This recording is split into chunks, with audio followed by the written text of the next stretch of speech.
방송에서 제공하는 투자 정보는 투자 판단에 대한 조언입니다. 방송에서 제공하는 주식의 가치, 가격 상승 및 가격 하락에 대해서는 방송사에서 보장하지 않습니다. 시청자 여러분 안녕하십니까? 오늘장 내일장 2부 출발하도록 하겠습니다. 서정덕입니다. 2부에서는 이제 시장 상황에 맞는 종목 이야기 나눠보도록 하겠습니다. 종목 상담까지 함께 두 분의 전문가와 이어갈 예정인데요. 하단에 번호 나갑니다. 100원의 정보 이용료가 부과되는 샵 4989번을 통해서 문자 메시지로 종목 상담 보내시면 됩니다. 보내실 때는 종목명, 가격, 비중 이 세 가지를 꼭 적어서 보내주시길 바랍니다. 유튜브 채널을 통해서도 서울경제TV 함께 하실 수가 있는데요. 유튜브 접속 뒤에 서울경제TV 검색어 입력하시면 다양한 다시보기 채널들이 열리고요. 상단에 실시간 라이브 채널 함께 열려 있습니다. 클릭해서 들어오시면 언제 어디서나 유튜브 채널을 통해서 TV 채널과 동일하게 시청 가능하니까요. 유튜브 채널도 많은 시청 부탁드리겠습니다. 시황 변동 상황 잠시 짚어봅니다. 자, 코스피부터 만나볼 텐데요. 2070선 위아래로 지금 계속해서 움직이고 있는 상황입니다. 사실 힘이 굉장히 좋지 못합니다. 장 초반부터 쭉쭉쭉쭉 지금 상승폭을 반납하고 있는 상황인데 하루간의 흐름 정리해 보도록 하겠습니다. 자, 보시다시피 갭 띄우면서 출발한 시장입니다. 그러다 보니 2100선 이번 주에 진짜 가는 거 아니냐라고 좀 이야기가 나올 정도였는데 분위기가 조금씩 빠지면서 지금 반전이 되고 있는 상황입니다. 매물 부담도 좀 있는 상황이고요. 그러다 보니 현재 2070선 아래까지 빠져 있는 상황입니다. 수급 주체 확인해 보도록 하죠. 수급 보시면 기관 개인사입니다. 기관은 어제 이어서 오늘도 역시나 연기금입니다. 연기금과 투신 쪽에서 매수가 주로 들어오는데 연기금의 매수 물량이 오늘도 1,000억 원을 넘어서고 있는 상황입니다. 연기금 최근 매수 물량이 정말 어마무시합니다. 개인도 사고요. 외국인은 1,423억 원. 장 초반에 10억 원대로 팔던 외국인들이 눈치 보기를 하다가 주로 팔고 있고요. 파는 업종은 화학이나 철강 여러 가지 좀 악재가 나온 정유, 이쪽 전기가스 섹터 위주로 오늘 매도가 집중되고 있는 상황입니다. 다음 살펴보도록 하죠. 코스닥 시장은 흐름을 좀 달리합니다. 근데 상승폭이 좀 둔화가 됐네요. 0.75% 상승입니다. 0.8% 아래로 지금 빠져내려왔는데 하루간의 흐름 정리합니다. 코스닥 같은 경우에도 분주하게 움직입니다. 오랜만에 710선도 터치를 하는 모습인데 정오 직전에 710선 터치하고 지금 고점 대비 한 3포인트 정도 내려와 있고요. 오히려 저점 부근 갭을 706포인트 정도에서 778포인트네요. 778 정도에서 띄우면서 출발했는데 갭 띄우면서 출발한 시초가 정도까지 지금 내려와 있는 상황입니다. 수급 주체 확인해 보도록 하죠. 여전히 기관 외국인의 동반 매수 그리고 개인은 매도하는 모습들이 포착이 됩니다. 원달러 환율 짚어볼 텐데 원달러 환율 1180원 여전히 지킵니다. 1180원 70전에 거래가 되면서 지금 2원 10전 정도 조정이 나와주고 있는 상황입니다. 금일 본 방송에서 제공해드리는 정보는 투자 판단에 대한 조언일 뿐입니다. 해당 주식의 가치와 수익률을 보장해드리지 않는다는 점 참고해 주시길 바랍니다. 시장 마감 전략 함께 짚어봅니다. KTB투자증권 여의도 지점에 이성웅 과장 연결돼 있습니다. 안녕하십니까, 과장님? 네, 안녕하십니까? 시장 상황이 나쁘진 않은데 일단 장 초반보다 그래도 많이 밀려 내려오면서 힘이 좀 빠지는 모습입니다. 정리 한번 해주시고요. 마감 전략 어떻게 가져가면 좋을지 짚어주시죠. 네, 우선 시장 같은 경우에 최근에 그 추세죠. 정강 후약 의 장이 좀 오늘도 펼쳐지는 상황인데요. 2,080선까지 회복했던 코스피가 외국인들 역시 매도에 2,060선까지 올라오면서 약간의 좀 2,060선까지 갔다가 다시 2,070선까지 가는 좀 변동폭이 심한 장세를 많이 보여주고 있고요. 철로 봤을 땐 종이 목재, 의료점 및 운수장비 업종, 통신업종이 상승을 보여주고 있고 금융업종, 철강금속, 화학업종 등이 하락세를 보여주고 있습니다.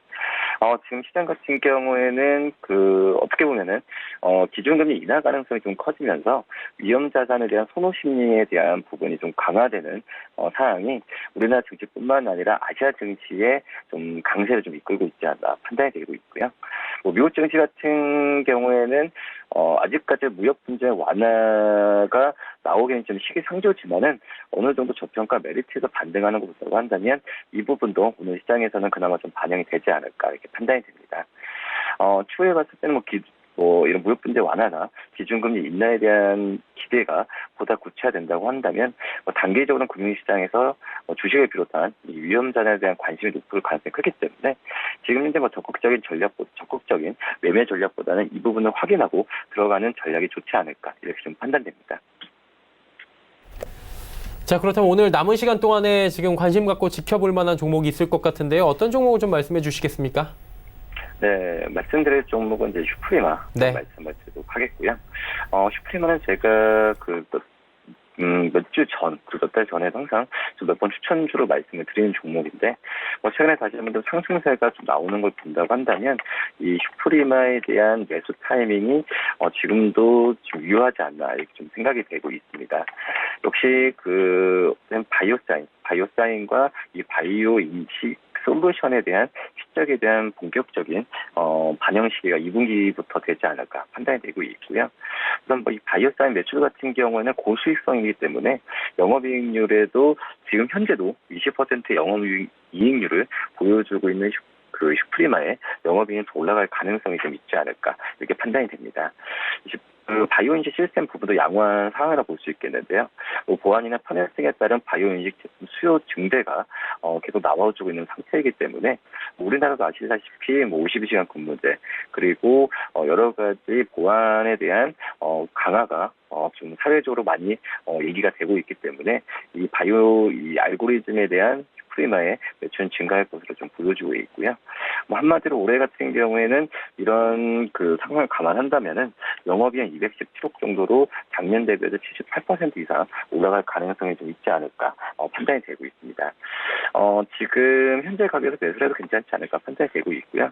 말씀을 드리면 매수가는 34,000원, 목표가는 37,000원, 손절가는 31,000원 말씀드립니다. 네, 슈프리마에 대해서 관심 갖고 지켜보자 말씀을 해주셨습니다. 오늘 말씀 잘 들었습니다. 네, 감사합니다. KTB투자증권 여의도지점의 이성훈 과장과 함께했습니다.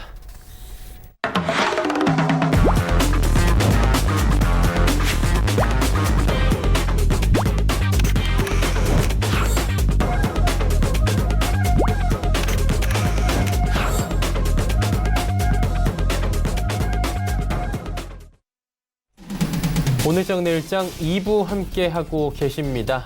이제 레벨업 트레이딩 타임 시간 종목 이야기 나눠보는 시간 본격적으로 출발합니다. 오늘은 샘플러스의 박정식 전문위원, 아시아투자전략연구소 이청원 본부장과 함께합니다. 두 분 반갑습니다. 안녕하세요. 예, 박 위원님부터 바로 출발을 해보도록 하죠. 어떤 종목부터 들어갈까요? 자, 이렌텍 먼저 보도록 하겠습니다. 예. 오늘 시원스럽게 올라가고 있습니다. 많이 오르더라고요. 네. 그래서 투자하신 분들이라면 지금 현재 이 시세 그대로 홀딩하시면서 6,200원짜리까지 한번 목표가까지 도달을 삼아 보시고, 만약에 6,200원짜리도 시원스럽게 돌파를 하면 7,200원짜리까지도 노려볼 수 있을 것 같습니다. 역시 분기 실적이 크게 개선되고 이번 2019년도 실적이 2018년보다 훨씬 더 긍정적으로 발표 날 예정이기 때문에 상당히 자기 자산 가치를 찾아가는 그런 모습을 보여주고 있습니다. 이 기업 같은 경우 현재 순자산 가치가 1,400억인데 시가총액이 1,157억으로 상당히 저평가 국면에 놓여져 있어서 현 상승력이 일단 중기적으로 지속적으로 이어질 모습입니다. 잘 홀딩하시기 바라겠습니다. 자, 그 다음에 한국 프렌지 보도록 하겠습니다. 자, 한국 프렌지 같은 경우에도 2,093억짜리 자동차 부품 회사죠. 근데 지금 현재 527억으로 상당히 저평가 국면에 머물러 있습니다. 지금과 같은 시장이 불안한 시장에서 여러분들의 돈을 지킬 수 있는 종목이다라고 언급을 드렸었고, 역시나 제가 처음에 언급드렸던 가격권 지금 1,600원 정도 자리에서 언급을 드렸었죠. 근데 지금 한 1,735원으로 여러분들의 돈을 지키고 오히려 약수익까지 나고 있는 그런 상황입니다. 잘 끌고 가신다면 충분히 긍정적인 결과를 장기적으로 낼 수가 있습니다.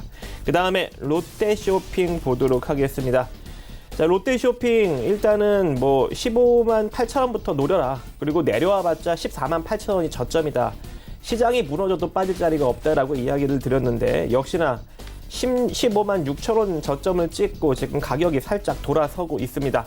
이 상태로 잘 끌고 가신다면 충분히 단기적으로도 긍정적인 결과를 낼 수 있고, 또 장기적으로도 긍정적인 결과를 낼 수 있다라고 봅니다. 기본적으로 한 18만 4천원 구간까지 단기적 상승력이 나타날 수 있는 모습이니까요. 밑바닥 한 15만 8천원부터 노리신 분들은 잘 홀딩해 보시고, 혹여 내려오면 14만 8천원에서 추가 매수로 그냥 과감하게 비중 실어서 끌고 가시면 될 걸로 보여집니다. 그 다음에 유비벨록스 보도록 하겠습니다. 유비벨록스는 최근에 좀 거래량이 터지면서 시세가 좀 올라갔다가 윗골이 나면서 그대로 내려왔는데 다시금 또 올라가고 있죠. 역시나 쉽게 빠질 수 없는 종목군입니다.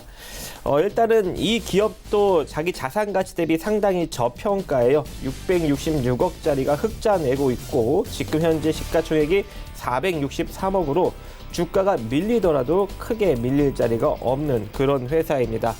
처음에 언급드렸던 가격권 6,390원대보다 지금 올라서고 있습니다. 이대로 잘 홀딩을 하시고 목표가 8,500원 그대로 유지시키도록 하겠습니다. 오늘 여러분들한테 새롭게 소개시켜드리는 종목 세코닉스가 있습니다. 자, 이 기업 같은 경우에는 일단 초정밀 카메라 렌즈 전문 제조업체입니다. 삼성전자 기어 VR의 렌즈 제품을 공급하고 있습니다. 6월 11일 날 다음 주 화요일이죠. 아시아 CES가 있습니다. CES 아시아 2019. 여기서 이제 수혜 종목으로 부각받을 수 있는 가능성이 존재하고 초정밀 카메라 렌즈 전문 제조업체인데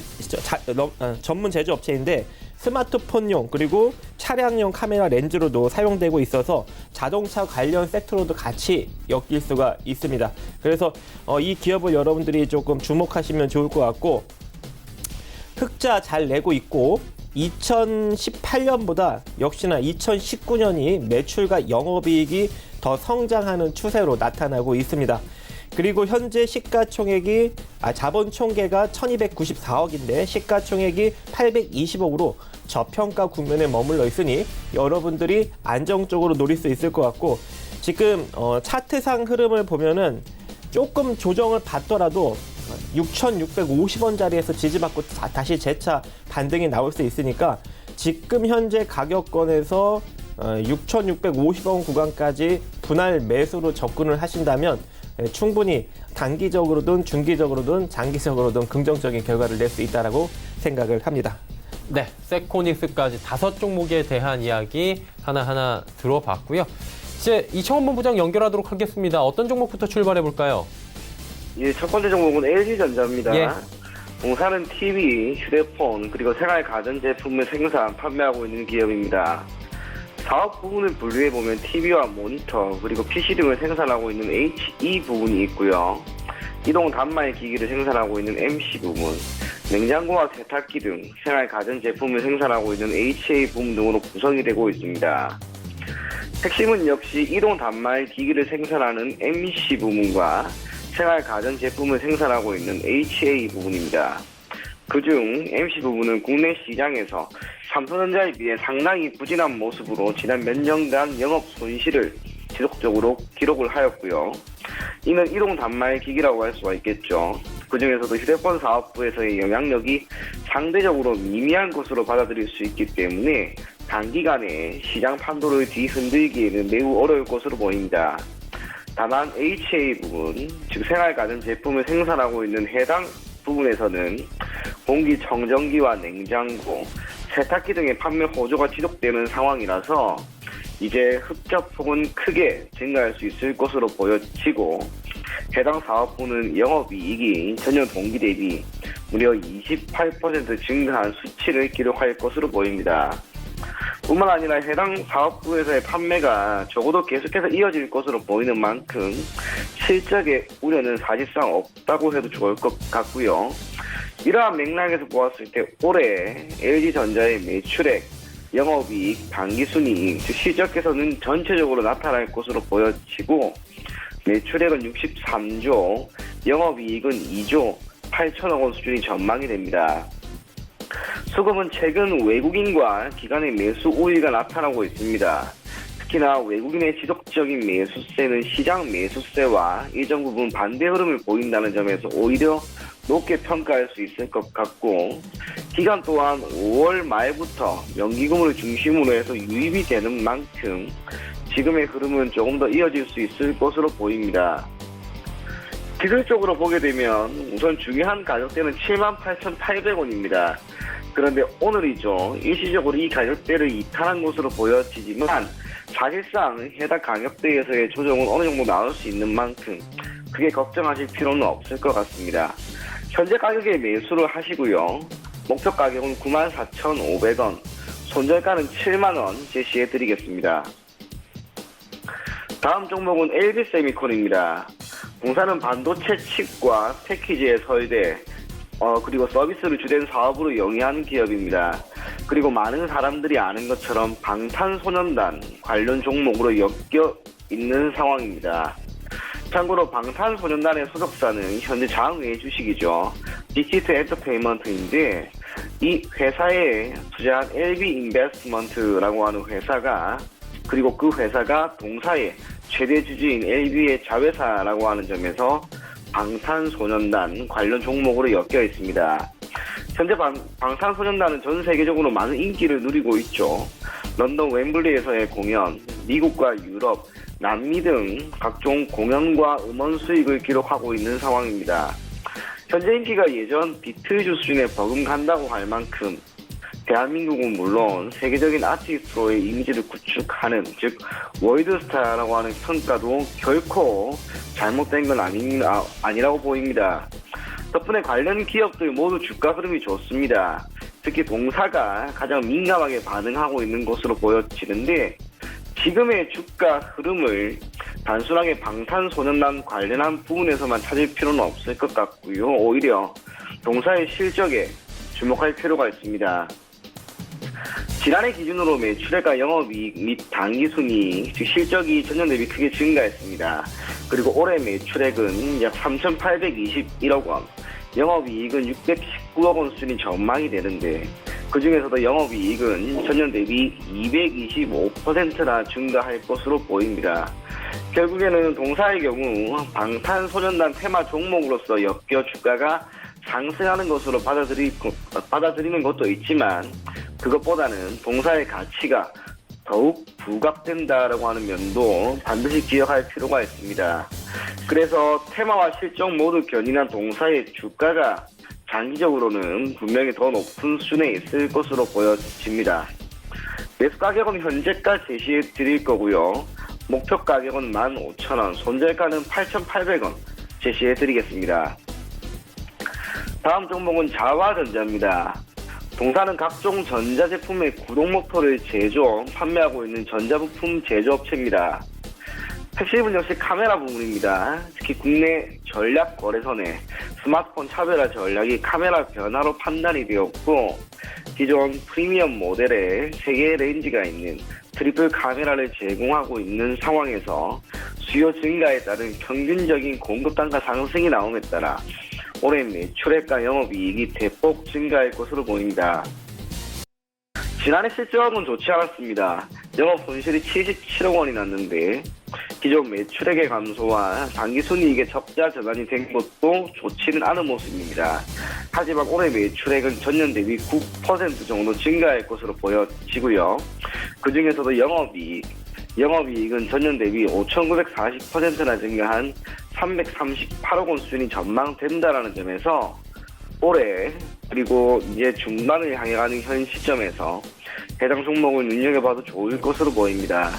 결국 지난해 실적은 좋지 않았지만 그리고 주가도 많이 하락했기 때문에 여기에서 추가적인 하락이 나온다라고 하는 그것보다는 이제는 반등을 기대하고 점진적으로 매수를 해나가는 것이 더욱 좋지 않을까 그렇게 보여집니다. 매수 가격은 현재가 드릴 거고요. 목표 가격은 19,350원, 손절가는 11,000원 제시해 드리겠습니다. 다음 종목은 대한제강입니다. 공사는 건설 자재인 철근의 생산과 판매는 물론 제강, 아전 등을 영위하고 있는 기업입니다. 업종으로 분류할 경우에는 역시 철강 업종에 속한 기업이 되는데 참고로 철강 산업은 대한민국의 5대 주력 산업이죠. 단순하게 철강 산업 자체를 넘어 건설, 조선 및 자동차, 가전, 방위 상당히 그 연관성이 높습니다. 그리고 최근에는 중국발 공급 과잉, 조선 경기의 하락 등 세계 경기에 대한 전반적인 불확실성이 이어지는 상황에서도 견고한 성장성을 유지하고 있는 만큼 그리고 대한민국의 철강 산업에 대한 인식이 여전히 좋게 남아있기 때문에 앞으로도 정부의 지원 아래 해당 산업의 성장은 분명히 나오게 될 것으로 보입니다. 올해 실적은 매출액은 약 1조 수준입니다. 영업이익은 310억 원, 당기순이익은 190억 원 수준이 전망이 됩니다. 그중에서도 주주 가치에 직접적인 영향을 미칠 당기순이익이 전년 대비 흑자 전환할 것으로 보이는 만큼 현 시점에서 장기적인 투자를 해도 좋지 않을까 그렇게 보여지고요. 현재 많은 철강 기업이 상장이 되어 있습니다. 하지만 동사처럼 시가총액이 크지 않은 기업은 기본적으로 재무 위험에 놓여 있는데, 동사의 경우에는 유동 비율은 180% 수준인데 반해 부채 비율은 50%밖에 되지 않고 유보율은 1753%를 기록할 만큼 안정적인 재무 구조를 자랑하고 있습니다. 비록 지난해를 제외하고 실적의 개선은 크지 않았지만 최근 들어 유입되는 기간의 매수세를 기반으로 한 주가 상승은 충분히 나올 수 있을 것으로 보여집니다. 얼마 전까지, 즉 5월 초까지 동사는 기술적으로 보면은 이평선 241선 밑에 있었습니다. 그런데 한 차례 돌파가 나온 이후 지금 단 하루도 우리가 흔히 생명선이라고 할 수 있는 22평선을 깬 적이 없습니다. 여전히 흐름 자체는 괜찮다라고 하는 것으로 받아들여질 수가 있기 때문에 저는 개인적으로 이 종목이 한 차례 급등은 충분히 나올 수 있을 것으로 보입니다. 매수 가격을 현재가 드릴 거고요. 목표 가격은 8,990원, 손절 가격은 6,950원 제시해 드리겠습니다. 다음 종목은 유니셈입니다. 동사는 반도체 장비인 스크러버를 국내 최초로 개발한 업체입니다. 반도체 장비와 부품 제작, 판매, 그리고 스크러버를 이용한 반도체 공정에 따른 유해가스 정화 장치를 공급하고 있는 상황입니다. 올해 매출액은 1,892억 원, 영업이익은 218억 원 수준이 전망이 됩니다. 다만 지난해 4분기 실적이 좋지 않았기 때문에 이를 하나의 기저효과로 생각하고 접근할 경우 조금의 실적 개선이 나온다면 주가의 반등은 매우 뚜렷하게 나올 수 있을 것으로 보여지고요. 몇 년 전부터 시작한 신규 사업 부문이죠. 즉 사물인터넷 관련 사업부에서의 긍정적인 결과가 도출된다면 해당 사업부에 기인한 기업 가치는 크게 증가하게 될 것으로 보입니다. 참고로 사물인터넷이라고 하는 부분은 결국 4차 산업의 핵심 분야죠. 이유는 4차 산업이 무엇이냐, 여기에 대한 답에서 어느 정도 찾을 수 있을 것 같은데, 여러 가지 이야기가 있겠지만 저는 개인적으로 4차 산업이라고 하는 것은 제조업과 ICT의 결합이라고 생각을 합니다. 기존 제조업 회사는 자신들이 생산하고 있는 재화를 조금 더 개선시키는 방법으로 재화를 만들고 수익을 창출하고요. 반면 ICT 회사의 경우에는 수요자를 만족시키는 다양한 서비스를 제공함으로써 수익을 창출할 수 있습니다. 하지만 4차 산업은 결국 상이한 이 두 산업이 서로 결합하고 시너지를 내는 것이 가장 큰 장점이 아닌가 그렇게 보여지기 때문에 저는 4차 산업은 결국 제조업과 ICT의 결합이라고 생각을 하고 있고, 이에 대한 매우 좋은 예가 결국 자동차와 스마트 팩토리라고 할 수가 있겠죠. 현재 우리가 타고 다니는 자동차는 사실상 전자기기에 의한 제어가 상당 부분 존재합니다. 계기판을 보더라도 전자식으로 구성된 차가 많고 어라운드 뷰 혹은 센서 등의 기능이 상당 부분 탑재가 되어 있습니다. 자율주행이라고 하는 부분 또한 자동차가 AI, 즉 인공지능을 토대로 주위 사물과 사람으로부터 직접적인 제어를 할 수 있음에 따라 안정적인 주행이 가능하죠. 스마트 팩토리도 마찬가지입니다. 기존 사람이 개입된 모든 공정 과정에서 철저하게 전자 시스템의 신호에 의해 기계가 수동적으로 움직이는 공장입니다. 덕분에 공장에서 생산되는 재화의 생산성, 효율성은 개선이 되고 불량품의 비율 또한 줄어든다는 점에서 기업의 기회비용이 줄어드는 효과를 일으킬 수가 있습니다. 결국 동사는 기존의 스크러버뿐만 아니라 4차 산업의 핵심 부분인 사물인터넷 관련된 부분에서의 성과가 매우 크게 장기적으로 나올 것으로 보이는 만큼 지금 시점에서 매수를 해도 결코 나쁘지 않을 것 같고요. 매수 가격을 현재가 드릴 거고요. 목표 가격은 우선 4월 25일에 찍었던 고가인 6,450원, 손절 가격은 4,000원 제시해드리겠습니다. 유니셈까지 5종목에 대한 상세한 설명 들어봤습니다. 이제 단기 접근 종목들 리뷰를 먼저 좀 해보면서 AS 받아보도록 하겠습니다.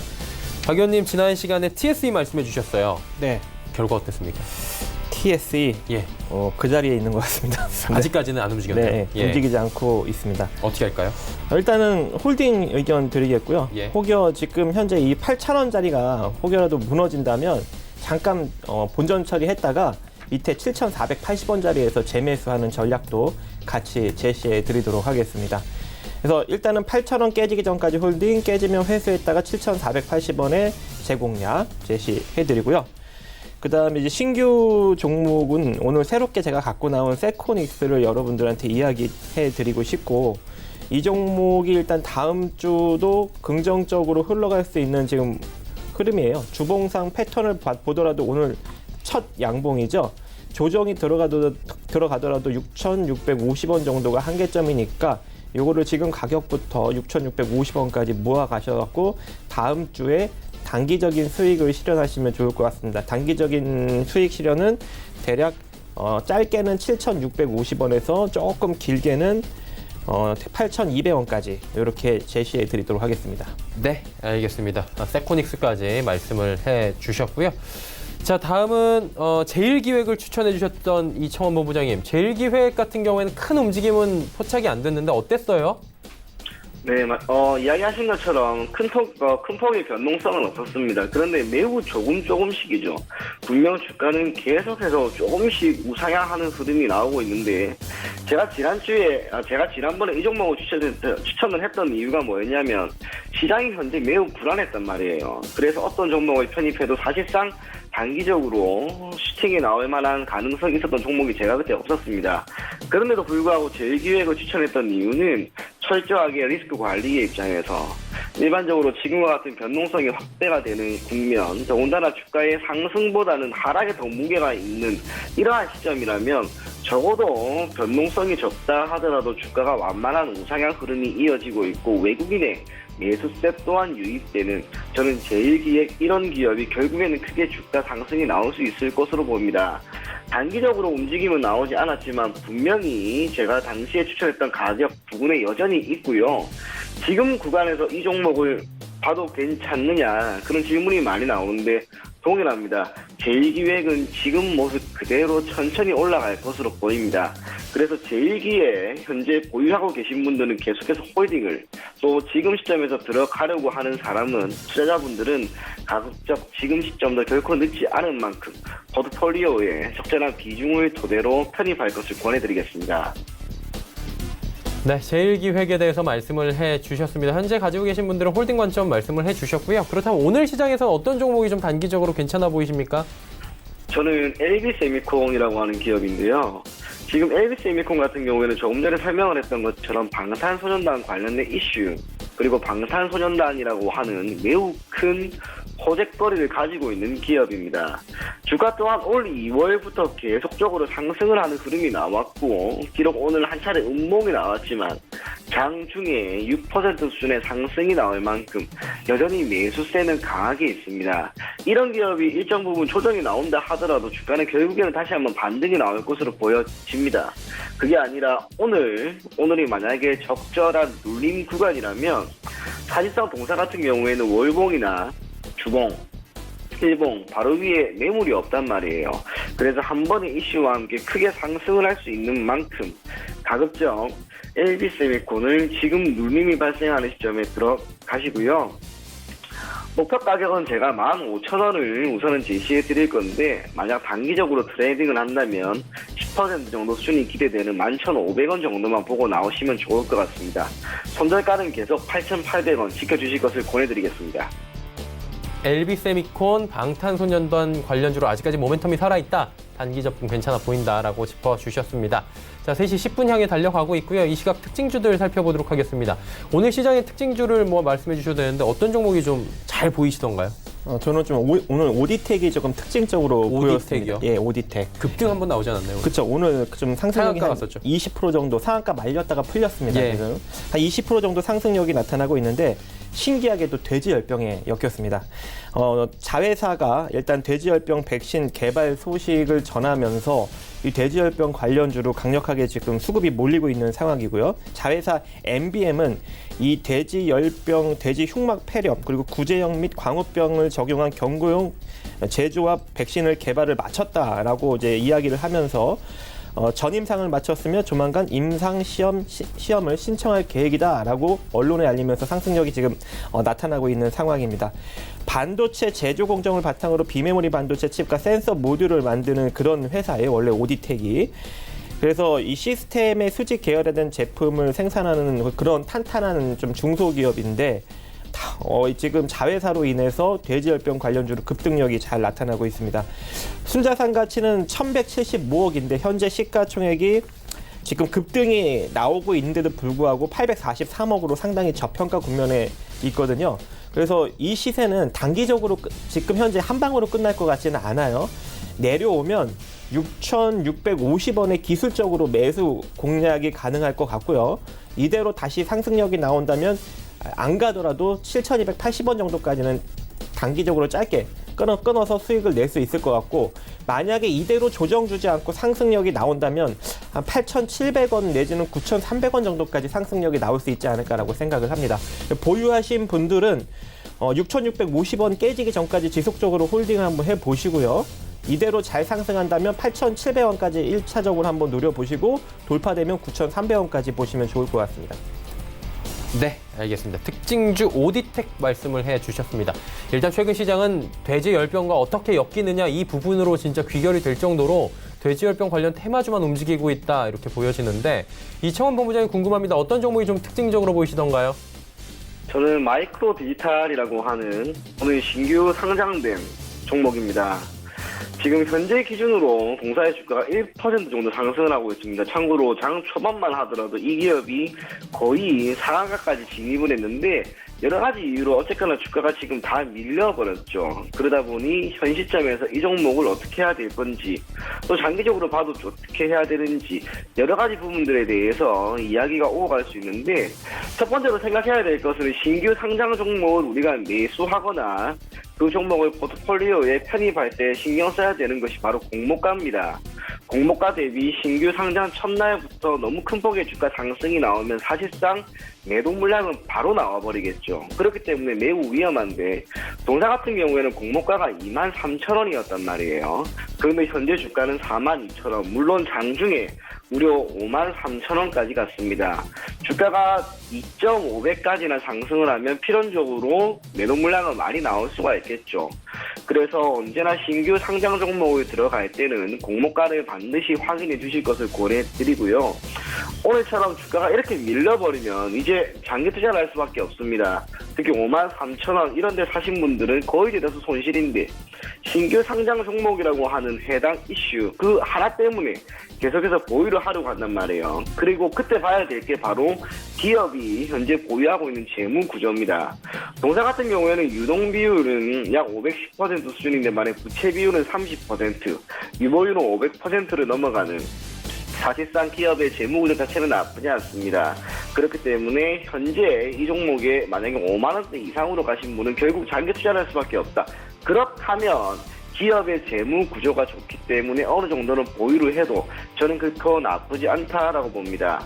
그리고 마지막으로 신규 상장 종목을 봐야 될 때 우리가 체크해야 될 건 언제나 환경인데요. 지금 우리나라 증시가 꽤나 많이 불안하죠. 이런 상황에서 신규 상장 종목이 나와서 거래가 시작이 되면은 여러모로 주가가 많이 밀립니다. 하지만 2017년 하반기처럼 코스닥 시장이 제약 바이오주의 랠리에 의해서 강하게 상승할 때는 신규 상장되는 종목들은 언제나 주가 상승이 강하게 나옵니다. 이 모든 것들을 고려해서 투자자분들이 언제나 신규 상장 종목에 대해서 어떻게 대응할지 한번 판단하시고요. 신규 상장 종목이라고 해서 모든 게 다 주가가 크게 올라가고 그런 건 아닙니다. 언제나 좋은 종목인지 아닌지 판단하고 여러분들이 적절하게 대응하셨으면 좋겠다라는 관점 아래 저는 오늘 특징 종목으로 마이크로 디지털이라고 하는 종목이 눈에 크게 보였습니다. 네, 오늘 상장된 마이크로 디지털 장 초반에 계속해서 신규주로 각광을 받았었는데 상한가 풀리고 현재는 상승폭 모두 반납하고 있는 상황이다라고 짚어주셨습니다. 자, 이제 종목 상담 바로 이어가 보도록 하겠습니다. 첫 번째 종목 4339번님의 종목부터 이어갑니다. 자, ABL 바이오고요. 33,800원의 비중이 굉장히 높습니다. 80%. 어떻게 할까요, 박 의원님? 네, 일단은 34,000원 밑으로 꺾이면은 그냥 매도하셔야죠. 왜냐면 지금 현재 이 기업 같은 경우 결과적으로 뭡니까? 이제 신약 개발 회사죠. 이중항체. 그래서 1,500억짜리가 지금 1,500억짜리 순자산 가치를 지니고 있고 지금 지속적으로 적자를 내고 있단 말이죠. 예전 같았으면 한참 제약바이오 열풍이 불었을 때면 요 정도 이슈화로 이 정도 재무 구조로 시가총액을 어디까지 만들었겠습니까? 대략 한 3조 내지는 4조까지 만들었겠죠. 근데 지금은 제약바이오 열풍이 거의 끝나가는 시기예요. 더 이상 크게 주가를 부양시킬 수 있는 그런 인기가 모멘텀이 없다라는 이야기죠. 그래서 이 ABL 바이오는 지금 현재 구간이 고점이 될 수가 있습니다. 그래서 철저하게 조금 기술적으로 이제는 빠져나와야 되는 시기다. 근데 여기서 이 구간에서 80%의 비중을 실어서 끌고 가게 되면 당연히 물리게 되면 아플 수밖에 없겠죠. 이제 제약바이오는 다 내려올 거예요. 예전같이 그렇게 쉽게 가지 못합니다. 따라서 저는 전량 매도 의견 드리도록 하겠습니다. 네, 전량 매도 의견 ABL 바이오 시원하게 주셨습니다. 자, 다음 종목 7192번이면 SNK고요. 34,000원의 비중 30%. 손절을 여쭤보셨는데 이청원 본부장님 어떻게 할까요? 네, 우선은 손절 문의를 주셨는데 아직은 이 종목 결코 손절하지 마시고요. 조금 더 보유하는 방향 제시해드리겠습니다. 우선 동사 같은 경우에도 신규 상장 종목이란 말이에요. 거래가 총 22거래밖에 지나지 않았습니다. 신규 상장이 된 이후로 주가는 39,250원까지 올라갔지만 그 이후로 계속해서 밀렸는데 여기에 대한 이유는 시장도 분명히 있을 겁니다. 시장이 분명히 좋지 않았고 공모가 대비 주가가 그렇게 올라간 것도 아니지만 그래도 시장 영향으로 인해서 저는 주가가 많이 밀린 것으로 보입니다. 공모가를 하회하고 있는 기업입니다. 그렇기 때문에 공모가까지는 그래도 다시 한번 올라갈 수 있지 않을까 그렇게 생각이 되고요. 기업 자체만 보았을 때는 결코 나쁘지 않습니다. 실적이라고 하는 것은 추후에 얼마든지 개선이 될 수가 있는데 그것보다 우리가 생각해야 되는 건 역시 재무 구조입니다. 재무 구조를 보았을 때는 유동 비율이나 부채 비율 그리고 유보율 결코 나쁘지 않은 기업입니다. 비록 손실이 크다 할지라도 아직은 이 종목을 보유를 하시되 혹시나 5월 24일에 기록한 최저점 24,150원 이 가격을 이탈을 하게 되면은 비중은 절반은 그래도 줄여주십시오. 기술적으로 매우 중요한 자리인데 이 가격대마저 이탈을 하게 되면은 추가적으로 매도 물량은 더 나오게 될 겁니다.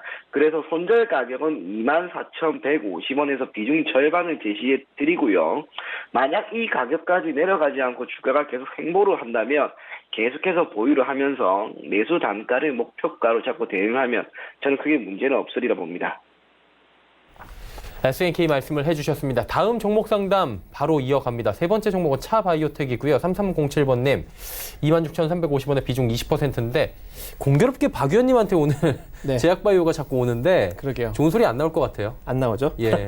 일단은 이제 제약바이오 못 간다고 지금 계속 말씀드리고 있는데 근데 단언을 이렇게 하셔도 예, 돼요? 그렇죠. 이 정도로 지금 시장에서 안 좋은 거예요? 그렇죠. 못 갑니다. 아니, 영원히 가는 섹터가 어디 있어요? 그렇죠. 그건 그렇죠. 예. 그리고 인기가 이미 2014년도부터 2018년도까지 인기를 끌었던 섹터인데 여기서 더 간다는 게 말이 됩니까, 여러분?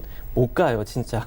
제발 좀 정신을 차리시고 지금 차바이오텍은 순자산 가치가 대략 3,275억짜리 회사입니다. 근데 지금 현재 시가총액이 8,700억이에요. 자산 가치 대비 2배 이상 지금 부각을 받고 있는 것이죠.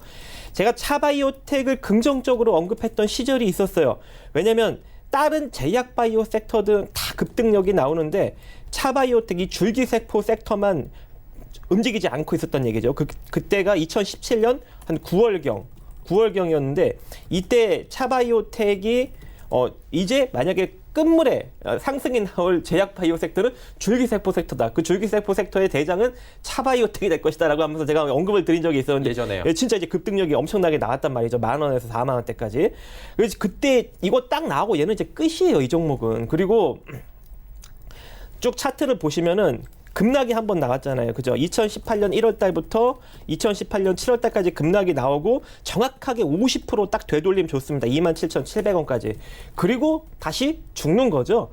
지금 또 그 포지션의 23.6% 구간을 무너뜨렸습니다. 그 가격권이 얼마였냐면 19,900원. 그러니까 19,900원이 깨지는 순간부터 이 종목은 이제 안 간다라고 보시면 좋은 것 같고, 이제 여기서 문제는 16,300원까지 깨져버리면 이제 완전히 시세를 10,000원대 이하로 이제 되돌림을 주는 거예요. 그래서 16,300원 철저하게 손절하시고요. 16,300원 이탈되지 않고 이대로 상승력이 나오면 한 19,000원 정도에서 전량 매도로 빠져나오는 전략을 제시해 드리도록 하겠습니다.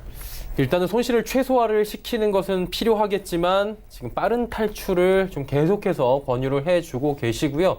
섹터 변동을 좀 요구를 해주셨습니다. 참고하시면 좋을 것 같습니다. 차바이오텍에 이어지는 종목 상담 바로 이어집니다. 0615번님의 하이로닉이고요. 7,200원에 20% 담고 계시다고 하네요. 이청원 본부장님, 좀 생소한 종목인데 어떻습니까? 네, 우선 이 종목은 반드시 보유를 할 것을 제가 권해드리겠습니다.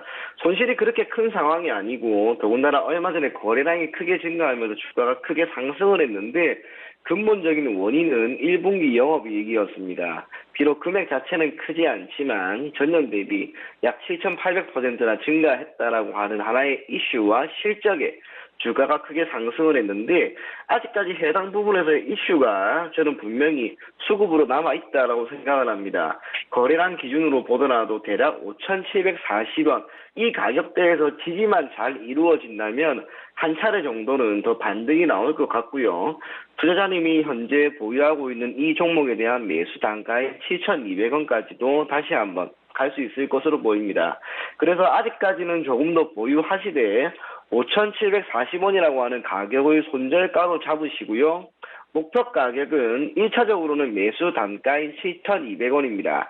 그런데 이 가격을 돌파하게 된다면 그때는 대략 9,000원 선까지 보고 대응하셔도 좋지 않을까, 그렇게 보여집니다. 네, 하이로닉 말씀을 해주셨습니다. 다음 종목 상담 바로 또 이어가 봅니다. 이번 종목은 1154번님의 로스웰입니다. 1,450원에 비중 20%. 전략 좀 잡아달라고 하시는데요. 예, 일단은 저는 중국 상장 주식도 안 좋아합니다. 이상하게 다 안 좋아하는 섹터만. 저희 작가들이 일부러 이러는 건 아니에요. 이게 그렇죠. 배분을 할 때. 예, 그래서 저는 중국 주식, 일단 상장 주식 안 좋아합니다. 왜냐면 감사받을 때 어떠한 상황이 연출이 될지 몰라요. 감사 의견 부적절히 나올 수 있는 가능성이 매우 높단 말이죠. 아무 재무제표가 굉장히 좋은 상황인데도 불구하고 그런 의견이 갑자기 뜨던가, 아니면 굉장히 좋았는데 갑자기 적자로 전환이 된다든가, 이제 이런 상황이 많이 연출이 됐어요. 그러면서 뭐 관리 종목 들어가고 삼장 폐지 들어가고 이제 그런 상황이 연출이 됐기 때문에 웬만하면 중국 상장 주식들은 안 건드리는 게 좋습니다. 그래서 저평가돼 있는 거예요. 지금 순자산 가치가 2,100억인데 지금 시가총액이 1,000억이잖아요. 중국 주식들이 다 왜 이렇게 내려와 있겠습니까? 믿지 못하기 때문에 그러는 거예요. 이 재무제표를 믿을 수가 없어요. 그래서 저는 보통 이제 재무제표를 믿고 투자를 하는 사람 중에 하나인데, 중국 상장 주식들은 재무제표를 믿을 수가 없어요. 그래서 안 좋아합니다. 그래서 이들 기업들은 철저하게 조금 기술적으로, 그러니까 이런 종목들은 기술적으로 대응하는 게 좋을 것 같고, 일단은 1,140원이 이탈되지 않는다면 상승력은 좀 이어질 수 있는 가능성은 존재합니다. 그래서 1,140원이 깨지지 않는 선에서 홀딩 관점은 있고요.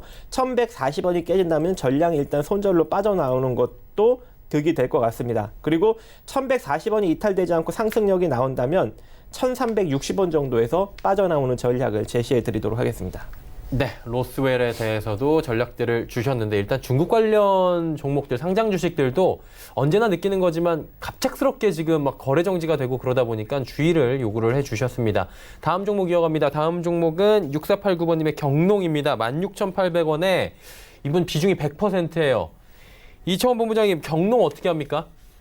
네, 보유하는 방향으로 가겠습니다. 비중이 100%라고 하는 점 그게 사실상 크게 우려는 되는데 제가 이 종목 지금 기술적으로 보다 보니까 한 번 정도의 움직임은 나올 것 같습니다. 비중 100%가 반드시 위험한 건 아니에요. 오히려 기회가 될 수도 있다라고 하는 걸 감안하시고 종목 많은 분들이 아는 것처럼 경협주입니다. 그런데 경협주가 사실상 현 시점에서 상승을 위한 모멘텀은 크지 않죠. 정상회담이라든지 기타 어떠한 변수가 크게 호재거리로 작용할 건 없습니다. 그럼에도 불구하고 지금 경협주들이 기술적 반등이 충분히 나올 수 있는 구간은 아닌가 그렇게 판단이 됩니다. 그러한 관점에서 경농을 봤을 때 오늘 장 움직임을 감안하면은 지금 종가에 쭉 보다가 다시 올렸단 말이에요. 무언가 움직임이 나오기 좋은 구간이고 기술적으로 22평선 위에 안착이 되었습니다. 그래서 딱 한 번의 움직임이 나올 거라고 봅니다. 그래서 그때 가서 가급적 매도하는 방향으로 가되 목표 가격은 우선은 손실 없이 나올 수 있도록 1차 16,800원 제시해 드릴 거고요. 2차적으로는 목표 가격을 18,000원까지 보십시오. 하지만 이 종목이 혹시나 밀려서 대략 14,750원까지 온다면 해당 가격에서는 반드시 손절해 줄 것을 권해드리겠습니다. 네, 경농 이야기 들어봤습니다. 다음 종목은 3371번님의 종목 모베이스 종목 들어와 있습니다. 5,490원에 비중 5% 추가 매수 여쭤보셨는데 일단 뭐 비중도 적고요. 중국 관련주 아니고 네. 바이오 아닌데 어때요? 제가 이제 좋아하는 주식 중에 아, 그래요? 드디어. 이런 거 좋아해요, 저는. 예, 그럼 어떻게 추가 매수해요? 추가 매수 올라가고 있는데 추가 매수 할 필요가 없죠. 그냥 그대로 그냥 끌고 가시면 될 것 같고요. 네. 수익 잘 내시기 바라겠습니다. 많이 올라갈 수 있습니다. 일단은 제가 왜 그러냐면 자, 현금성 자산이 얼마였어요? 이 기업 434억이나 있어요. 434억. 엄청나게 많죠. 현금성 자산이. 유보금이라는 거죠? 그렇죠. 그러니까 현금성 자산. 예, 예. 그냥 돈이요. 현찰 가지고. 네, 현찰. 그리고 자, 밑으로 쭉 내려서 보시면 2,300억이 이 회사의 순자산 가치예요. 근데 지금 이 회사의 시가총액이 얼마인 줄 아십니까? 1,500억이에요. 1,500억. 엄청나게 저평가죠. 제일 좋아하는 종류잖아요. 그렇죠. 박 의원님이. 이런 거에 이런 종목이 이제 시장에 부각을 받기 시작하면 자기 자본 총계만큼은 기본적으로 올라가는 거예요. 그러니까 시가총액 2,300억 될 때까지 얌전히 홀딩하시면 되는 겁니다. 자, 그리고 이런 기업 같은 경우 지금 어때요? 실적도 상당히 긍정적으로 잘 나고 있죠. 영업이익이. 매출액도 마찬가지고 매년 영업이익과 매출액이 그래도 살짝 증가하고 있는 그런 포지션이 나타나고 있어요.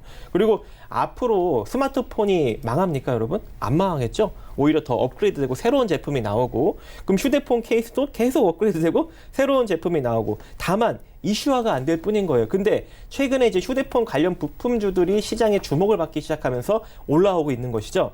그래서 이런 기업들, 이렇게 안정적인 재무 구조를 지닌 기업들을 이런 바닥에서 노려가지고 끌고 올라간다면 정말 여러분들은 고수익을 낼 수가 있는 거예요. 그래서 이 모베이스 같은 경우는 제가 10월, 작년 10월 하락장 전에 4,400원 때부터 굉장히 좋다라고 언급을 했던 종목이었고 그게 이제 2,600원까지 빠지자 이제 저는 이건 방송에서 이런 말을 하면 안 되지만 막 몰빵도 가능한 자리다 막 이런 이야기도 했단 말이죠. 공격적으로 가라. 그렇죠. 얼마나 많이 저평가가 됐습니까? 근데 지금 어떻게 됐어요? 다 올라왔잖아요. 그죠? 다 올라왔고 이 상태로 상승력이 나온다면 과거 10,000원대까지도 상승력이 나올 수가 있는 거예요. 그래서 편하게 끌고 가시기 바라겠습니다. 자, 이제 예상 체결 지수 바로 체크해 보도록 하겠습니다. 코스피부터 만나보도록 하죠. 코스피가 2066.50포인트 하락 지금 전환을 했습니다. 약보합권으로 지금 내려왔는데 하루간의 흐름 정리합니다. 자, 코스피 같은 경우에 갭 띄우면서 출발했고 분위기 좋았는데 지금 지속적으로 계단식으로 지금 빠져내려오면서 종가가 지금 저점 될 것 같습니다. 좀 좋지 않은 모습인데 수급 주체 확인해 보도록 하죠. 개인 기관 같이 사주고요. 외국인 파는데 외국인의 매도 물량이 1,675억 원입니다. 오늘은 좀 사줄까 했는데 파네요. 오히려 기관 개인이 사주고 있고요. 연기금이 1,240억 원이나 들어온 상황입니다. 시총 상위주들 살펴봅니다. 삼성전자 상승 흐름 가져가지만 SK하이닉스 보합권까지 내려왔고요. 현대차는 여전한 상승 그리고 셀트리온도 강보합권 유지합니다. 6위부터 10위 종목들 살펴보도록 하죠. 일단 LG화학, 신한지주, 포스코 빠지는 가운데 현대모비스와 SK텔레콤은 소폭씩 반등에 성공합니다. 코스닥 살펴봅니다. 코스닥 시장은 거래소와는 그래도 좀 다릅니다. 707.89 여전히 상승 흐름 가져가고요. 하루간의 흐름 정리합니다. 코스닥은 장 초반에 갭뛰면서 출발해서 710까지 올라간 뒤에 장중 조정 거치고 다시 707선에서 마감되는 분위기입니다. 수급 주체 보시면 개인만 팝니다. 개인 261억 원 팔고 기관 외국인 사는데 외국인의 매수 물량 줄어듭니다. 120원까지 줄어들었고요. 기관은 446억 원 삽니다. 전 주체가 골고루 사주고 있고요. 시총 상위주들입니다. 시총 상위주들 보시면 셀트리온 헬스케어, CJ ENM, 헬릭스미스 올라갑니다.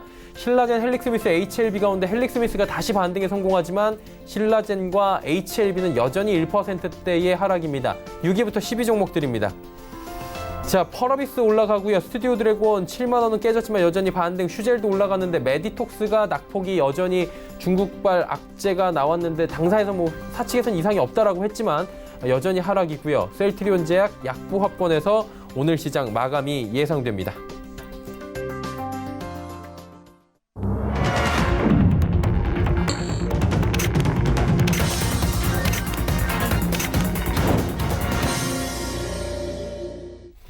시장이 모두 마감이 됐습니다. 일단 내일이 휴장이기 때문에 장 후반에 매도 물량들이 조금은 쏟아져 나온 부분도 없지 않아 있었으니까 참고로 좀 하셔야 될 것 같은데 어때요? 지금 오늘 시장은 좀 애매해요. 보기가 포지션이. 네, 일단 좀 제가 언급을 해드리도록 하겠습니다. 일단 언제였죠? 이날이었죠. 6월 3일 날. 6월 3일 날에는 일단 수급이 상승 쪽으로 돌아서는 그런 흐름이 나왔었고 그 5월 30날에는 좀 수급이 중립격으로 조금 나오는 그런 흐름이 있었습니다. 역시 근데 상승력으로 돌아서자 6월 4일 날에는 시장이 빠지지 않았죠. 빠지지 않았는데 6월 4일 날에는 어떤 수급이 나왔냐면 파생 쪽에서 하방 베팅력이 나왔어요. 근데 오늘 어땠습니까? 글로벌 시장이 상승력이 나왔죠. 멕시코 관세 문제도 잘 해결될 수 있다라고 멕시코 대통령이 이야기를 했었고 그리고 또 한 가지 이슈는 일단 연준이 금리를 인하할 수 있는 가능성을 살짝 내비쳐 주면서 미국 증시가 강력하게 상승이 나오고 유럽 증시도 상승력이 나와서 갭이 떴어요. 근데 제가 이제 아침에 또 시황 브리핑을 해줬죠. 자, 글로벌 증시가 상승력이 나와서 시초는 떠서 시작할 수 있지만 전일 하방 베팅이 나왔기 때문에 오늘 시초 대비 강력한 상승력은 나오지 못하고 눌릴 수 있다. 내지는 도직격 흐름을 만들 수 있다라고 이야기를 했는데 역시나 어때요? 눌렸죠. 그러면 지금 현재 수급이 중요하겠죠. 지금 현재 수급은 어때요? 어느 쪽으로 지금 쏠려 있어요?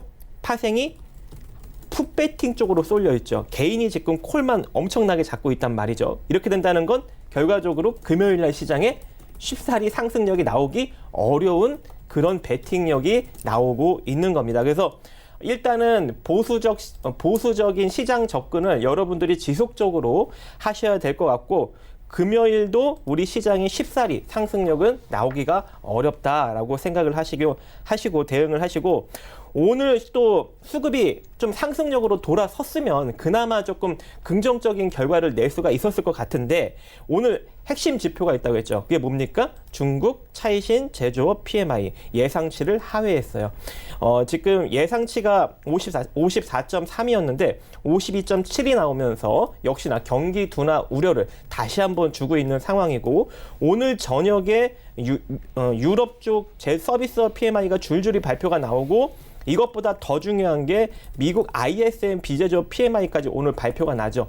거의 뭐 미국 산업을 이끄는 그 산업 주체들의 어떤 그런 생각이 딱 들어간 게 이 ISM 비제조업 PMI입니다. 그래서 이게 예상치보다 긍정적으로 발표가 나야 그나마 시장이 좀 긍정적으로 흘러갈 수 있는 가능성이 존재하는데 ISM 비제조업 PMI까지 만약에 안 좋게 발표가 나버리면 증시는 계속적으로 불안하게 흘러갈 수밖에 없습니다. 그 점을 여러분들이 염두하시고 일단은 금요일 날까지는 증시가 좀 상승력이 나오기가 어렵다라고 생각을 하시고 대응을 하시기 바라겠습니다.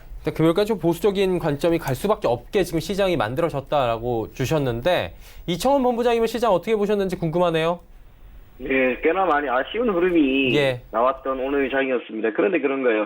지난주 금요일에 종가 기준으로 미 증시가 매우 좋지 않았는데 이번 주 월요일이었죠. 영향이 고스란히 이어질 이번 주 월요일에 국내 증시는 좋았습니다. 그저께 또한 마찬가지였어요. 그런데 오늘은 반대로 어제 미 증시가 매우 좋았지만 우리나라 증시는 오히려 아쉬운 흐름이 나왔습니다. 이거는 철저하게 디커플링이 심화되고 있는 그러한 것으로 받아들이시면 좋을 것 같고, 다음 주 그 옵션 만기가 있죠. 선물 옵션 동시 만기가 있기 때문에 지금 포지션 자체를 보게 되면 거래일 기준으로 이제 고작 4일 내지 5일밖에 안 남았습니다. 어느 쪽이든 방향을 잡아야 되는 시점인데, 오늘 흐름 외인이 선물시장 쪽에서 약 4,500원 정도 매도를 했다. 이번 주 금요일의 방향성이 어느 정도 다시 한번 이쪽으로 간다면 흐름이 완전히 깨어질 수 있다라고 하는 것 정도는 감안하시고요. 그럼에도 불구하고 저는 단기적으로 하락폭은 결코 크지 않을 것 같고, 오히려 지금 구간에서 적절하게 반등은 충분히 나올 수 있을 것 같습니다. 우려보다는 지금 장 분명히 저점 구간으로 내려올 만큼 내려왔고, 분할 매수의 관점으로 가면 결코 나쁜 장 아니니까 너무 걱정하지 마시고 주식시장에 대한 접근 계속해서 늘려나갈 것을 권해드리겠습니다. 네, 두 분과 함께 오늘 시장에 대한 이야기까지 나눠봤습니다. 이제 보내드리도록 하겠습니다. 샘플러스의 박정식 전문위원, 아시아투자전략연구소의 이청원 본부장과 함께했습니다. 고맙습니다. 자, 마감지수 정리해보도록 하겠습니다. 코스피가 그래도 상승 마감을 했습니다. 0.1% 소폭 오르며 2069.11포인트의 거래 마감했고요. 코스닥 살펴봅니다. 코스닥은 0.74% 오르며 707.76포인트의 장 초반 시가와 비슷한 수준으로 마감을 했습니다. 원달러 환율입니다. 4원 30전 내리면서 장 후반에 많이 내렸네요. 1178원 50전에 오랜만에 1170원대에서 마감을 했습니다. 김동섭의 마켓뷰 바로 출발하도록 하겠습니다.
안녕하세요.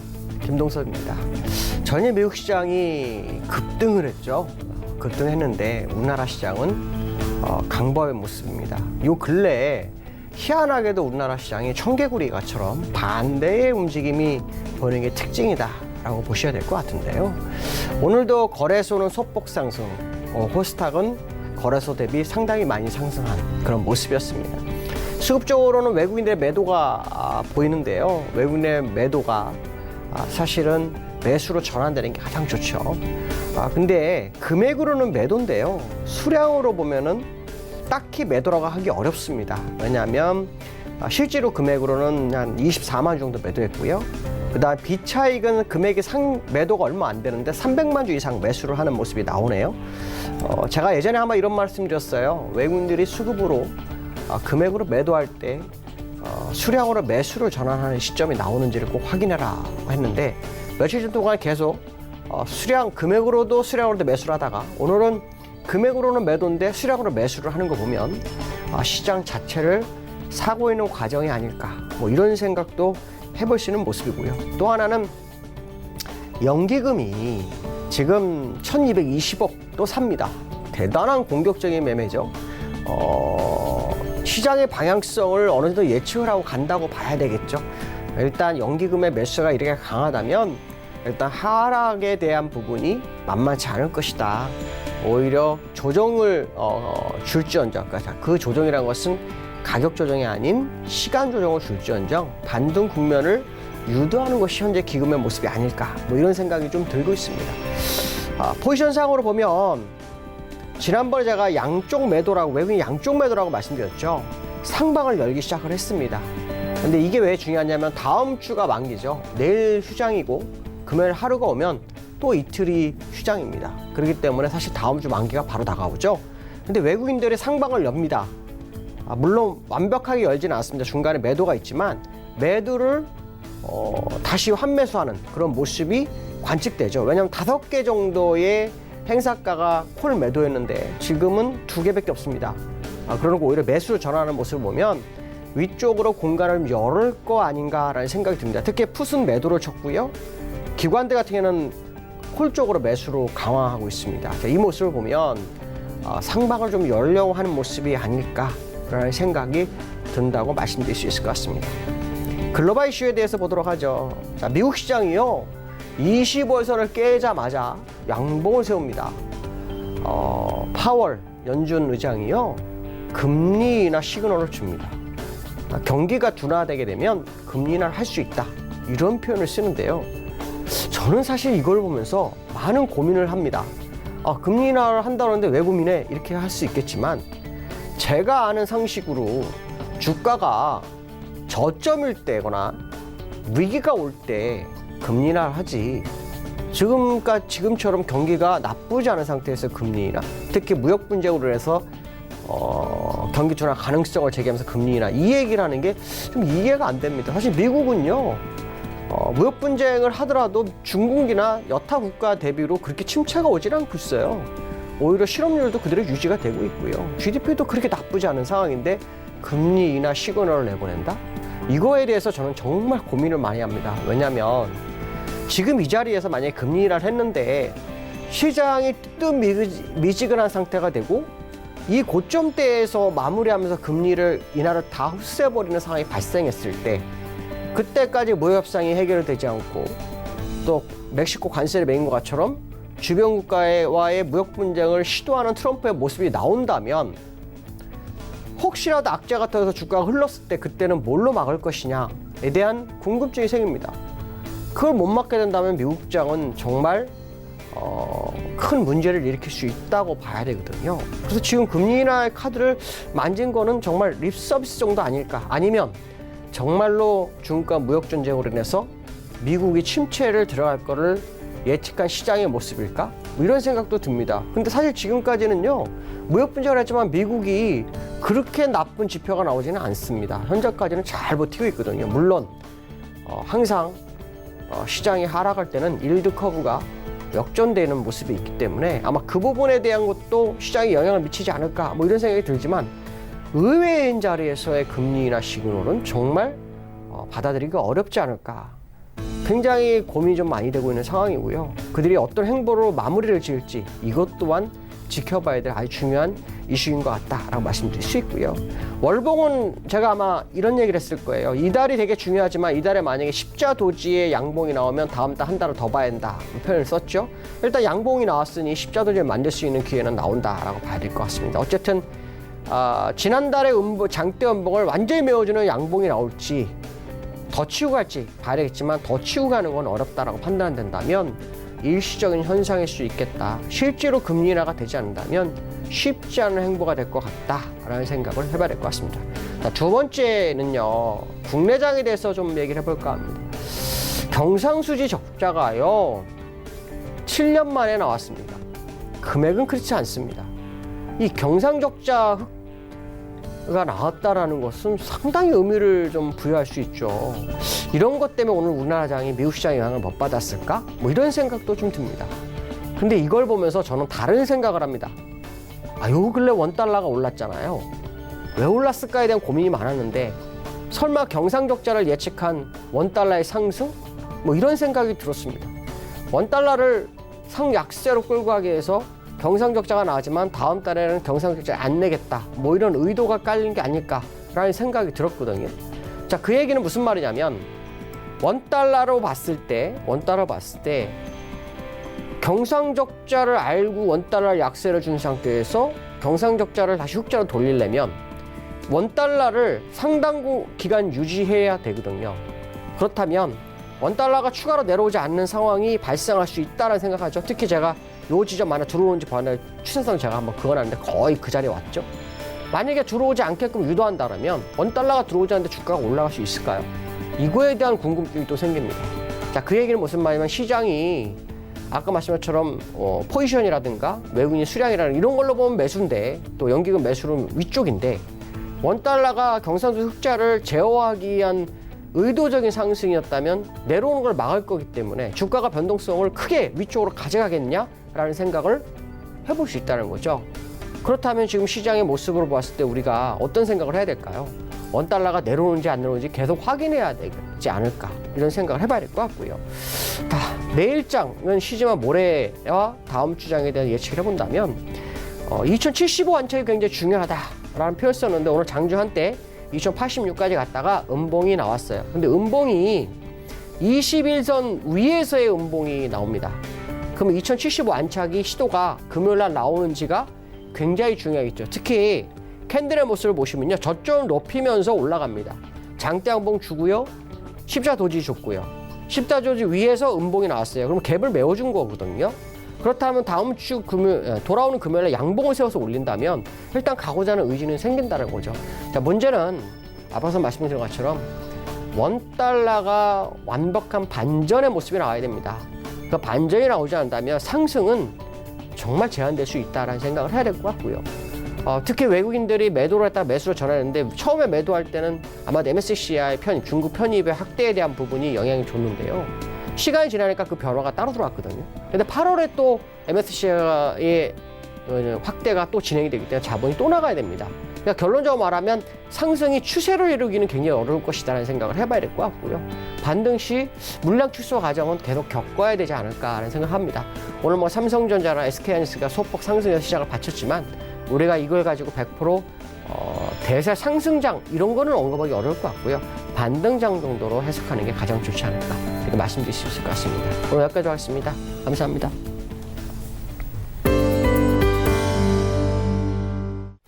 김동섭의 마켓뷰까지 함께 하셨습니다. 금일 본 방송에서 제공해드린 정보는 투자 판단에 대한 조언이었습니다. 해당 주식의 가치와 수익률을 보장해드리지 않는다는 점 참고해 주시길 바랍니다.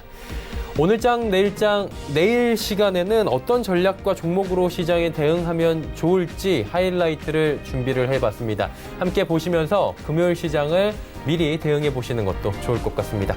오늘장, 내일장 저희가 준비한 소식은 여기까지입니다. 편안한 오후 시간 그리고 행복한 현충일 맞이하시길 바랍니다. 저희는 금요일 오후 2시에 더욱 알찬 소식을 들고 찾아뵙도록 하겠습니다. 함께해 주신 여러분 고맙습니다.